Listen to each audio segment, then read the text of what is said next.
Di rumah inilah ya dasar negara Indonesia Pancasila yang sangat diakui dunia.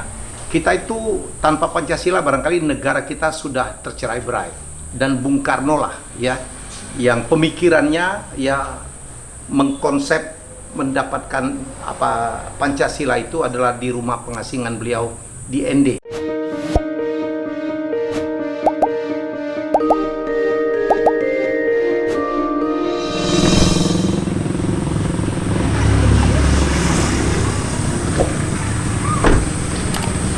Wih, ini Jalan Perwira ya, Kampung Ambu Gaga. Saya sengaja kesini dalam perjalanan ke ND. Kayaknya nggak abdol kalau nggak kesini. Ini adalah museumnya Bung Karno. Ini adalah rumah tempat Bung Karno diasingkan oleh Gubernur Jenderal Belanda ya, De Jong, ya, karena dianggap membahayakan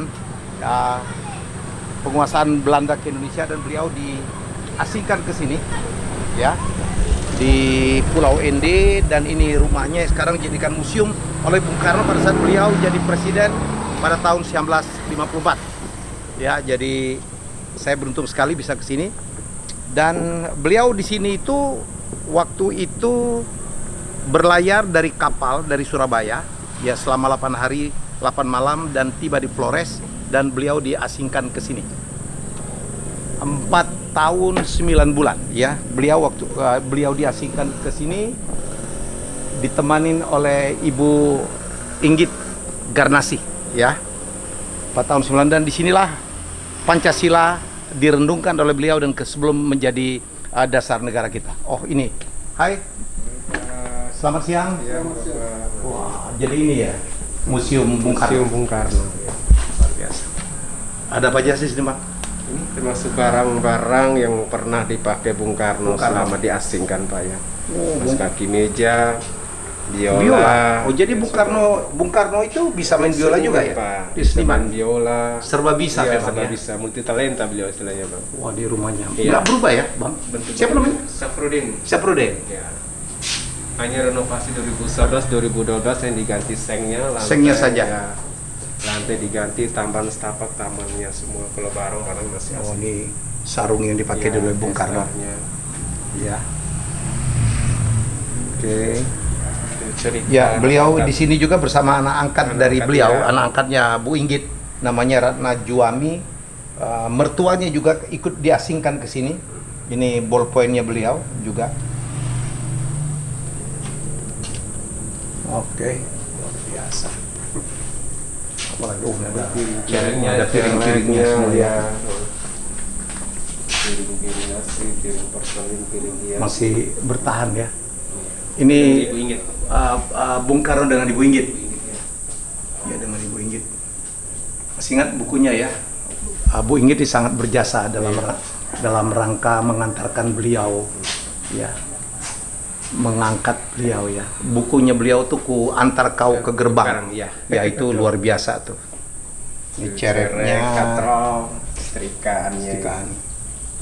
Jadi teman-teman, kalau kita lihat ya, kenapa di sini di rumah inilah ya dasar negara Indonesia Pancasila yang sangat diakui dunia. Kita itu tanpa Pancasila barangkali negara kita sudah tercerai-berai, dan Bung Karno lah ya yang pemikirannya ya mengkonsep mendapatkan Pancasila itu adalah di rumah pengasingan beliau di ND ya, Persatuan Indonesia. Dan kalau kita lihat masyarakat ND itu memang sangat plural. Ya, di sini Katolik memang majority, tapi Islam cukup banyak, hampir 30%, dan mereka hidup sangat damai. Kota ND, Kabupaten ND itu dikenal sebagai kota yang paling banyak masjidnya, betul ya Bang? Betul. Dan saya dengar tadi dari Ketua DPRD, di sini orang bangun masjid itu nggak ada persoalan, walaupun di sini majority ya Nasrani atau Katolik.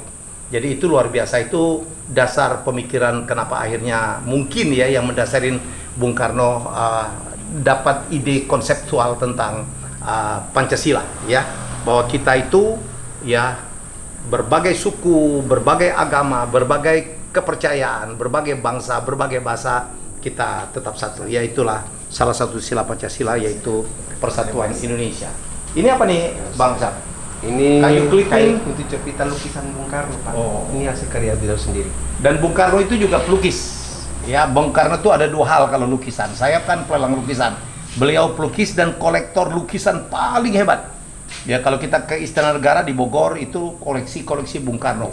Seluruh masterpiece itu dikumpulkan oleh Bung Karno. Bung Karno itu ya multi talenta. Ini apa nih, Pak? Itu ruang tamu, termasuk ruang kerja Bung Karno, Pak. Ini ruang kerja beliau. Ruang kerja beliau. Ruang tamu meja marmer. Ya, dari almarhum Haji M.H. Rota. Ini ya, apa tokoh masyarakat sini? Tokoh masyarakat ya. Ya. Ini sumur Bung Karno, ya. Sumur Bung Karno itu sumurnya. Banyak cerita tentang sumur ya. Sebenarnya waktu dulu itu dipakai untuk mandi, untuk nyuci, untuk wudhu ya. Semuanya begitu. Tapi sekarang dipercaya ini ada khasiatnya ya. Tergantung niatnya. Untuk pengobatan sama obat awet muda katanya. Sama kalau punya niat silakan. Itu tergantung keyakinan. Bisa diambil airnya, Bang Sam?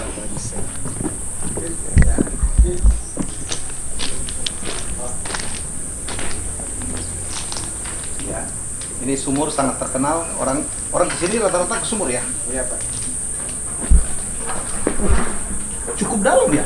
Iya, Pak. Dalam. Saya waktu kecil juga kerja saya nimba. Cukup dalam. Berapa meter nih Bang Sam? 12 meter, Pak. 12 meter. 12 meter.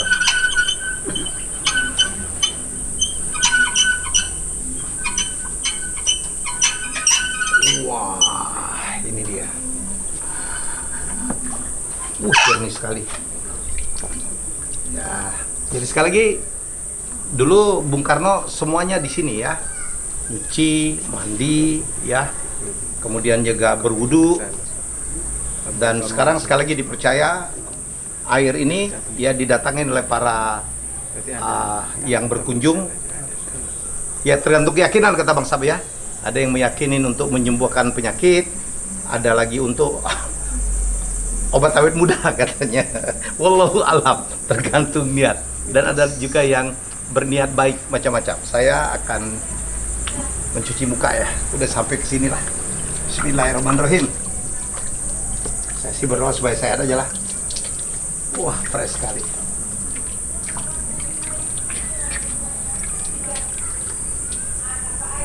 Bening sekali airnya. Alhamdulillah udah sampai ke sini. Kalau nggak salah di dalam juga ada itu ya, ada tempat beliau samadhi ya, beliau tirakat istilahnya ya, dan sholat ya. Nanti kita akan ke sana. Jadi sekali lagi Bung Karno ya mendapatkan ide tentang Pancasila itu di sini. Ada tempat, ada patung dia merenung ya Bang Sab ya. Nanti kita akan ke sana. Saya akan ngelihat tempat di mana Bung Karno sholat ya, ruang samadhi sholatnya Bung Karno. Assalamualaikum.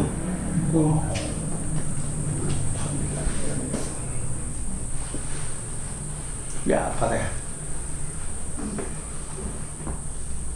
4 tahun 9 bulan cukup lama ya di sini.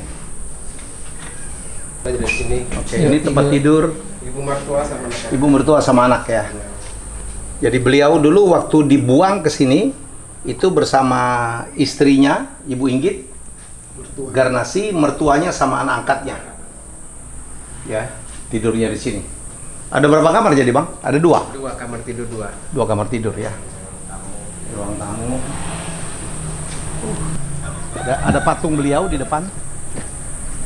Itu adalah patung beliau dengan tongkatnya.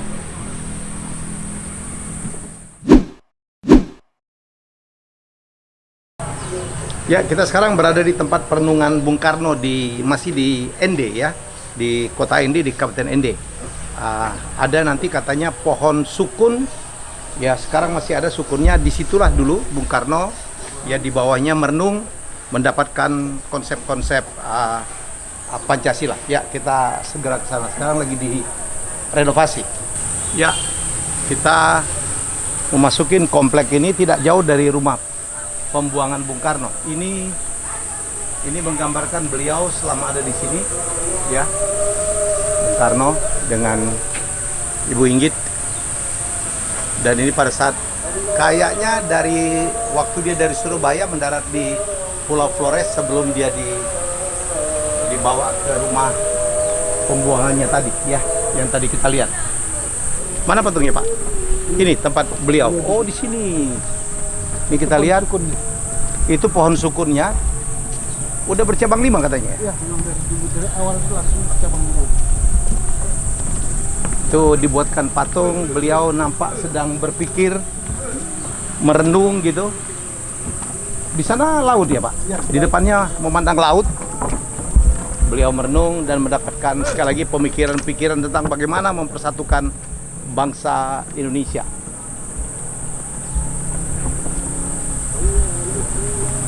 Laut. Di sini beliau merenung. Ya. Lihat ini, di kota ini ku temukan 5 butir mutiara. Di bawah pohon sukun ini pula kurenungkan nilai-nilai luhur Pancasila. Ini kata-kata Bung Karno. Ya, ini pohonnya bercabang 5. Ya, Anda bayangkan Indonesia terdiri 17.000 pulau, lebih dari 700 suku bangsa, etnis grup, lebih dari 700 bahasa, dan terdiri dari ratusan kerajaan-kerajaan, mulai dari kerajaan besar dan sampai ke kerajaan-kerajaan kecil. Dan sekarang bersatu. Ya, bersatu hingga saat ini kita tetap kukuh dalam satu payungan NKRI, dan itu adalah berkat Pancasila.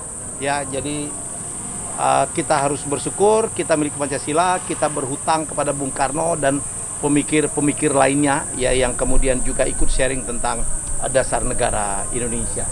Ya, jadi bagi Anda semua yang mau menghargai sejarah, yang mau menghargai jasa para pahlawan, proklamator, ND salah satu tempat di mana kita bisa datang. Jangan lupa di sini ada Kelimutu, dan beberapa jam kalau kita terbang itu ada Labuan Bajo. Jadi NTT itu luar biasa. Dan ini adalah ada patung Bung Karno, patung dia waktu merenung memandang lautan yang ada di situ di depan. Sekali lagi di tempat inilah Bung Karno menemukan 5 butir-butir yang menjadi sila Pancasila yang mempersatukan Indonesia, ya.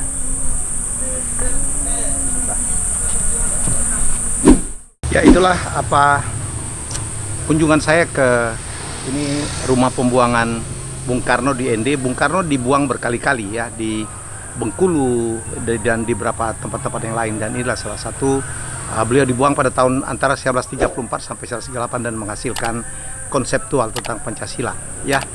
Dan kita akan melanjutkan perjalanan di ND. Simak cerita saya dari Kabupaten ND selanjutnya. Kita akan ke Kelimutu napanya. Bye bye.